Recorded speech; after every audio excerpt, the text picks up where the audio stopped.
ঘুরতে যাওয়ার জন্য শপিং করতে যাবো, তোমাদেরকে এর আগের দিনের একটা মিনি ব্লগে বলেছিলাম। তো চলো এখন রেডি হচ্ছি। আর এই যে জিন্সের জ্যাকেটটা পরে নিয়েছি, জিন্সের জ্যাকেটটা কেমন লাগছে আমি দেখতে গেলাম, আর মাঝখানে আমার বর চলে আসলো, এসে ও নিজেকে দেখছে যে ওকে কেমন লাগছে। তো চলো দুজন মিলে এই যে বাইকে করে বেরিয়ে পড়েছি। আর বাইকে যেতে যেতে বাইরের দৃশ্যটা এতটাই ভালো লাগছে, মানে এই যে ওয়েদারটা চেঞ্জ হলো না, শীতের থেকে গরম, এটা কিন্তু একটা অন্যরকমই ফিল দেয়।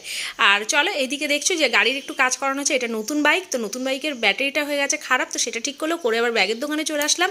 কেন বললাম না ঘুরতে যাবো, কী কী কিনছি, তো ব্যাগ কিনতে আসলাম, সবই পছন্দ হয়েছিল। ব্যাগটার মধ্যে দুর্ভাগ্যবশত জানো তো একটা ওই চামড়ার মধ্যে দাগ ছিল, তো আর নিলাম না, অর্ডার দেওয়া হয়েছে পরে নেবো। এদিকে চলে এসেছি জুতোর দোকানে, আর ঘুরতে যাওয়ার আগে একটা স্লিপার নেবো, কেন ঘরে পরার জন্য দরকার, আমার জন্য একটা, আর ওদের ছেলে বাবার জন্য একই সাইজ লাগে। তো এদিকে দেখো কত সবজি নিয়ে এসেছি আমরা ঘরের জন্য, মানে এতগুলো সবজি না নিয়ে আসলে এখন হতোই না, আর একবারে কিনে নিই যাতে বারবার না বাজারে যেতে হয়। তো এই তো জুতোগুলো নিচে কেমন হয়েছে তোমরা একটুখানি বলো, ছেলের জুতো আর আমার জুতো।